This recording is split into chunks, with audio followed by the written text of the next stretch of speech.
സ്നേഹമുള്ളവരെ, തൃശൂർ അതിരൂപതയുടെ പ്രസ്ഥാനമായ jubilee mission medical college ആശുപത്രിയുടെ നഴ്സിംഗ് സമരവുമായി ബന്ധപ്പെട്ട് അതിരൂപത അധ്യക്ഷനായ ആൻഡ്രൂസ് പിതാവിനെ അപകീർത്തിപ്പെടുത്തുന്ന വാർത്തകൾ നിരന്തരം ചില ചാനലുകൾ സംപ്രേഷണം ചെയ്തുകൊണ്ടിരിക്കുകയാണ്. ആ ചാനലുകളുടെ ലക്ഷ്യമെന്താണ് എന്ന് അനാവരണം ചെയ്യേണ്ടത് വിശ്വാസി സമൂഹത്തെ സംബന്ധിച്ച് അത്യന്താപേക്ഷിതമാണ്. നഴ്സിംഗ് സമരം എന്ന് പറയുന്നത് ഒരു സ്ഥാപനവും അതിലെ തൊഴിലാളികളും തമ്മിലുള്ള തർക്കമാണ്. ആ തർക്കത്തിനെക്കുറിച്ച് ഞാൻ കൂടുതൽ വിശദീകരിക്കാൻ ആഗ്രഹിക്കുന്നില്ല. പക്ഷേ അതേസമയം തന്നെ ആ തർക്കത്തിൻ്റെ മറപിടിച്ചുകൊണ്ട് ചില ചാനലുകളുടെ അഭ്യാസങ്ങൾ നിങ്ങളുടെ മുമ്പിൽ അവതരിപ്പിക്കാൻ ആഗ്രഹിക്കുകയാണ്. മറുനാടൻ മലയാളി അദ്ദേഹത്തിൻ്റെ ഷാജൻ സക്കറിയ അദ്ദേഹത്തിൻ്റെ ചാനലിൽ പല പ്രാവശ്യമായി ആൻഡ്രൂസ് പിതാവിനെ മാത്രം ടാർഗറ്റ് ചെയ്തുകൊണ്ട് വാർത്തകൾ കൊടുക്കുകയാണ്. അദ്ദേഹം ദുഷ്ടനാണ്, അദ്ദേഹം ദൈവ നിന്ദകനാണ്. എന്നിട്ട് അദ്ദേഹം അതിനുവേണ്ടി ഉപയോഗിക്കുന്നത് റേരും നവേരും എന്ന ചാക്രിക ലേഖനമാണ്. അപ്പം ഞാൻ ഇപ്പോൾ ഞാൻ പറഞ്ഞു തുടങ്ങി, പണ്ട് നമ്മൾ കേട്ടിട്ടുള്ളത് ചെകുത്താൻ ബൈബിൾ ഉദ്ധരിക്കുന്നു എന്നാണ്. ഈ റേരും നവേരിനെ കുറിച്ച് ഈ ചാനലിൽ കേട്ടപ്പോൾ എനിക്ക് തോന്നിയത് ചെകുത്താൻ സഭാപ്രബോധനങ്ങൾ ഉദ്ധരിക്കുന്നു എന്നാണ് എനിക്ക് തോന്നിയത്. അപ്പം അദ്ദേഹം ആൻഡ്രൂസ് പിതാവിനെ ടാർഗറ്റ് ചെയ്യുന്നതും അരമനയിലേക്ക് സമരം നടത്താൻ ആഹ്വാനം ചെയ്യുന്നതും ബിഗ് ടി വി ആണ്. ആ ബിഗ് ടി വിയിൽ ഇത്തരത്തിൽ ആഹ്വാനം നടത്തിക്കൊണ്ടിരിക്കുകയാണ് 2-3 ദിവസമായിട്ട്. നഴ്സുമാർ സമരം നടത്തേണ്ടത് ആൻഡ്രൂസ് പിതാവിൻ്റെ അരമനയിലേക്കാണ്. അദ്ദേഹം ആ വാർത്തകൾക്കിടയിലൂടെ ചില വാക്കുകൾ ശ്രദ്ധിച്ചാൽ അതിൻ്റെ പിറകിലുള്ളത് ആരാണെന്ന് വ്യക്തമായിട്ട് മനസ്സിലാക്കും. ആ വാർത്താവതാരകൻ പറയുകയാണ്, FCRA നിയമ ഭേദഗതിയെ എതിർത്ത സമയത്ത് ഈ ആൻഡ്രൂസ് പിതാവൊക്കെ പറഞ്ഞിരുന്നത്, ഞങ്ങൾ വിദേശ രാജ്യങ്ങളിൽ നിന്ന് സംഭാവന വാങ്ങുന്നത് ആശുപത്രിക്ക് വേണ്ടിയാണെന്ന് പറയുന്ന പിതാവിനെ ആ പൈസ ഉപയോഗിച്ചുകൊണ്ട് നഴ്സുമാരുടെ ശമ്പളം കൂട്ടിക്കൊടുത്താൽ എന്താണ് പ്രശ്നം? അപ്പോൾ ഈ പ്രശ്നത്തിൻ്റെ ഇടയിലേക്ക് വലിച്ചഴക്കപ്പെടുന്നത് FCRA നിയമ ഭേദഗതിയാണ്. അതെന്തുകൊണ്ടാണത്? അദ്ദേഹത്തിന് പറയേണ്ട ആവശ്യം എന്താ? വളരെ കൃത്യമായിട്ട് അറിയാം. വിദേശ ഫണ്ടുകൾ തരുമ്പോൾ ദൈനംദിന ചെലവിന് ചെലവാക്കാനായിട്ട് വിദേശ ഫണ്ടുകൾ ആരും നൽകാറില്ല. അതിലത്തെ ക്യാപിറ്റൽ അപ്ഗ്രഡേഷന്, ടെക്നോളജി അപ്ഗ്രഡേഷനൊക്കെയാണ് ഈ ഫണ്ടുകൾ തരുള്ളൂ. അല്ലാണ്ട് ദൈനംദിന ചെലവിന് വേണ്ടിയിട്ട് ഫണ്ടുകൾ കൊടുക്കാറില്ല. അപ്പോൾ FCRA ഫണ്ടിനെതിരെ എന്തുകൊണ്ടാണ് പറയുന്നത്? അപ്പോൾ ഇതിൻ്റെ പിറകിൽ വേറൊരു അജണ്ടയുണ്ട്. ആ അജണ്ട എന്ന് പറഞ്ഞാൽ പഴയ നിയമത്തിൽ മോശയ്ക്ക് കൊടുത്ത ദൈവത്തിൻ്റെ കൽപ്പനകളിലെ ഒരു പ്രധാന കൽപ്പന ഇതാണ്: നീ വ്യാജ വാർത്ത ഉണ്ടാക്കരുത്. പ്രിയമുള്ളവരെ, കേരളത്തിലെ ചില സംഘടനകളുടെ അജണ്ട തന്നെ വ്യാജ വാർത്ത സൃഷ്ടിക്കലാണ്. അതിൽ പലരും അപകടകാരികളല്ല കേട്ട. ഞാൻ ഒരിക്കൽ ശശികല ടീച്ചറെ ആളുകൾ കളിയാക്കിയിട്ട് വിഷകല ടീച്ചർ എന്നൊക്കെയാണ് വിളിക്കണത്. പക്ഷേ ഞാൻ ശശികല ടീച്ചർ നല്ല ആത്മാർത്ഥതയുള്ള സ്ത്രീയാണെന്നാണ് പറയുക. കാരണം അവർ ക്രിസ്ത്യാനികൾക്കെതിരെ പറയുമ്പോൾ അവർ ക്രിസ്ത്യാനികൾക്കെതിരെയാണ് പറയുന്നതെന്ന് നമുക്ക് മനസ്സിലാവും. എന്നാൽ മറുനാടൻ ഷാജൻ ബിഷപ്പ് ആൻഡ്രൂസിനെതിരെ പറയുമ്പോൾ അത് ആൻഡ്രൂസ് പിതാവിനെ അല്ല ടാർഗറ്റ് ചെയ്യണത്, സഭയെയാണ് ടാർഗറ്റ് ചെയ്യുന്നതെന്ന് നമുക്ക് മനസ്സിലാവില്ല.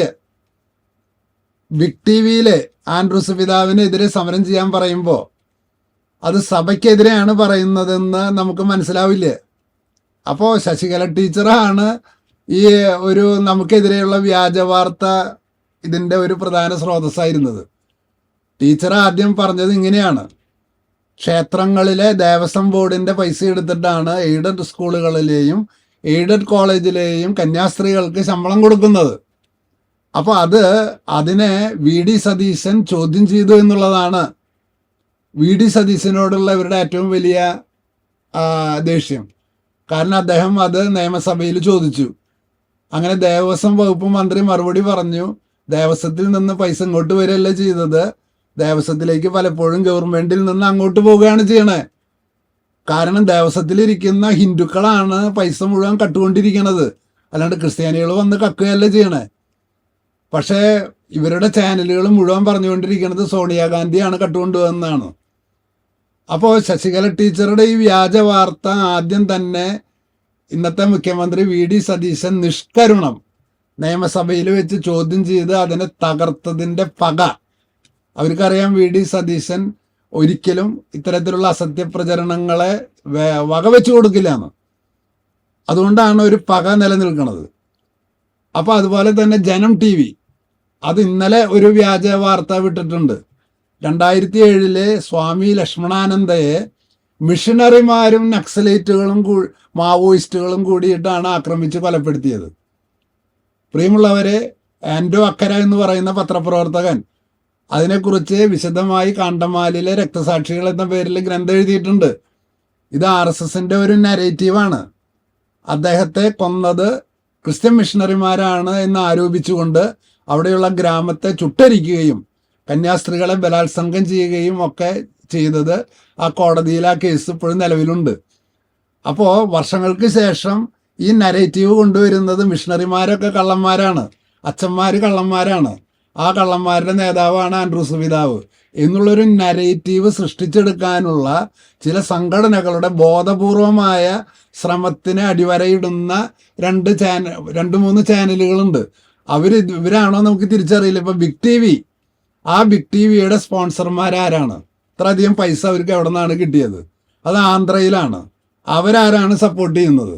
അപ്പം നമുക്ക് മനസ്സിലാവും FCRA ബില്ലിനെതിരെയായിട്ടും ഇന്ത്യയിൽ നടക്കുന്ന ക്രൈസ്തവ പീഡനങ്ങൾക്കെതിരായിട്ടും ഇലക്ഷന് ശേഷമാണെന്ന് തോന്നുന്നു ദീപിക പത്രത്തിൽ ഇലക്ഷന് മുൻപും ശേഷവും ആൻഡ്രൂസ് പിതാവ് കൊടുത്ത ആ മറുപടികൾ ഇവിടെയുള്ള ചില വർഗീയവാദികളെ അത് ശക്തമായിട്ട് വേദനിപ്പിച്ചിട്ടുണ്ട്.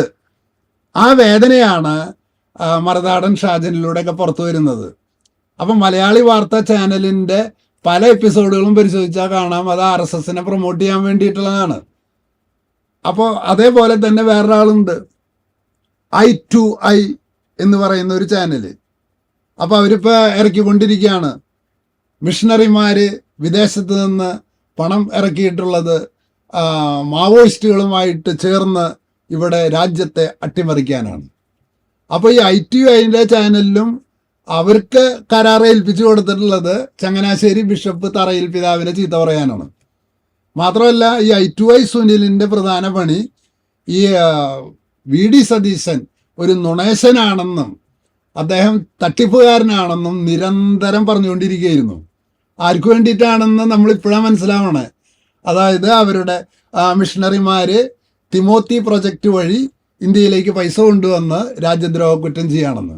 അപ്പോൾ ഇപ്പോഴുള്ള നരേറ്റീവുകളുടെ ഒരു പൊതു സ്വഭാവം എന്ന് പറഞ്ഞാൽ മിഷണറിമാരുണ്ട്, അവരൊക്കെ പൈസ FCRA വഴിക്ക് പൈസ കൊണ്ടുവരുന്നു, അതൊക്കെ ഉപയോഗിച്ചിട്ട് രാജ്യദ്രോഹ കുറ്റം ചെയ്യുന്നു.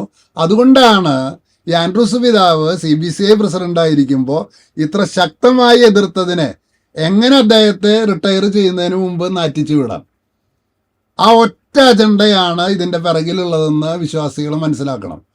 ഇത് ജൂബിലി മിഷൻ ആശുപത്രിയുടെ സമരം ശരിയോ തെറ്റോ എന്നുള്ളതല്ല. ഈ സമരത്തിൻ്റെ മറപിടിച്ചുകൊണ്ട് ഈ ചാനലുകൾ റേരും നവാരൊക്കെയാണ് ഉദ്ധരിക്കുന്നത്. റേരും നവാരും എന്തിനു വേണ്ടി എഴുതിയെന്ന് 18 വയസ്സ് തൊട്ട് പഠിപ്പിച്ചു തുടങ്ങിയ ആളാണ് ഞാൻ. പ്രിയമുള്ളവരെ, തൊഴിലാളി സമരം മൂലം മുതലാളിമാരെ കൊല്ലണം, ഈ ബിഗ് TVയിൽ പറയുന്ന ഈ ആശയമാണ് 19-ാം നൂറ്റാണ്ടിൽ മാർക്സിസ്റ്റുകാർ ഉന്നയിച്ചിരുന്നത്. അപ്പം മുതലാളിമാരെ മുഴുവൻ നമ്മൾ ഇല്ലാതാക്കണം.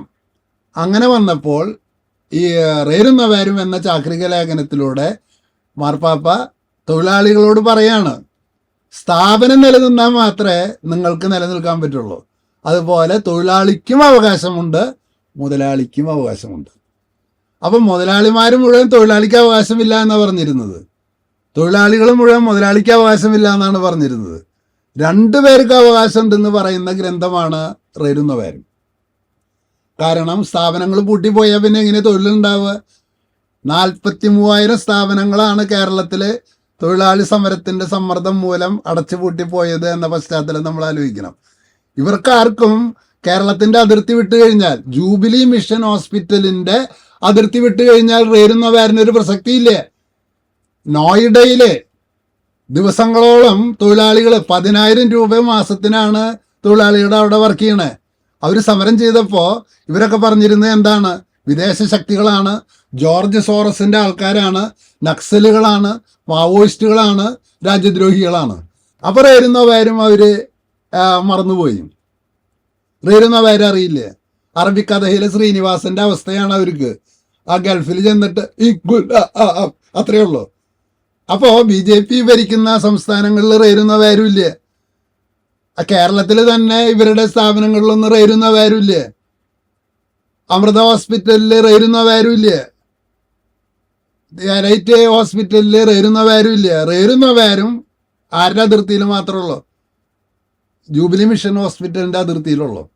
അതാണ് അമല ഹോസ്പിറ്റലിന്റെ അതിർത്തിയിലുള്ളൂ. അതാണ് ഇതിന്റെ പിറകിൽ ചില അജണ്ടകളുണ്ട്. അതുകൊണ്ട് പ്രത്യേകിച്ച് മറുനാടൻ ഷാജനോട് പറയാനുള്ളത്, വ്യാജവാർത്ത സൃഷ്ടിക്കുന്നത് തെറ്റാണ്, അത് കൊലപാതക കുറ്റത്തിന് തുല്യമാണ് എന്ന് ബൈബിൾ വചനവും ഓർക്കുന്നത് നല്ലതാണ്. ഇതിനൊപ്പം നിന്നുകൊണ്ട് എനിക്ക് അറിഞ്ഞുകൂടാ, എറണാകുളം അതിരൂപതയിലെ ഷൈജു ആന്റണി അദ്ദേഹത്തിന്റെ വിദ്വേഷവും ആൻഡ്രൂസ് പിതാവിന് എതിരെ തീർക്കുന്നുണ്ട്. ഷൈജു ആന്റണീനെ ഓർമ്മിപ്പിക്കാൻ ആഗ്രഹിക്കുകയാണ്. അതായത് ഇവർക്കൊക്കെ വേറെ അജണ്ടകളുണ്ട്. ഷൈജു അവരുടെ കൂടെ നിന്ന് ആൻഡ്രൂസ് പിതാവ് സഭയ്ക്ക് ബാധ്യതയാണെന്ന് താങ്കൾ പറയുകയാണെങ്കിൽ, ചരിത്രം ഒരു കാലഘട്ടത്തിൽ പറയും ഷൈജു ആന്റണി എറണാകുളം അതിരൂപതയ്ക്ക് ഭാരമായിരുന്നു എന്ന്. അത്തരം ഒരു അവസ്ഥയിലേക്ക് പോകുന്നതിന് മുൻപ് ഇത്തരക്കാരുടെ അജണ്ട തിരിച്ചറിഞ്ഞ് ഈ ചാനലുകളുടെ പുറകിലെല്ലാം ഈ നുണപ്രചാരകരുടെ ഒരു സംഘമുണ്ട് എന്ന് വസ്തുനിഷ്ഠമായിട്ട് നിങ്ങൾ പരിശോധിക്കുക. ജാസ്മിൻ ഷായെ പോലും ED കഴുത്തിലെ കുടുക്കിട്ട് പിടിച്ചിട്ട് മറ്റു സ്ഥലങ്ങളിൽ ഉപയോഗിക്കുന്നത് പോലെ മിഷനാശുപത്രിയുടെ കാര്യത്തിലും ഉപയോഗിക്കുന്നുണ്ടോ എന്ന് ഒരു പരിശോധന നടത്തുന്നത് നല്ലതാണ്.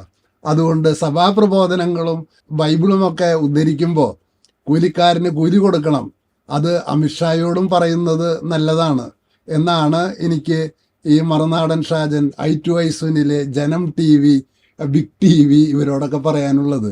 അത് കേരളത്തിൻ്റെ അതിർത്തിയിലും മാത്രം ജോലിക്കാരന് കൂലി കൊടുക്കുക, അല്ലെങ്കിൽ മിഷനാശുപത്രിയുടെ അതിർത്തിയിലും മാത്രം അത് പറയല്ലേ എന്ന് മാത്രം പറഞ്ഞുകൊണ്ട് നിർത്തുന്നു. നന്ദി, നമസ്കാരം.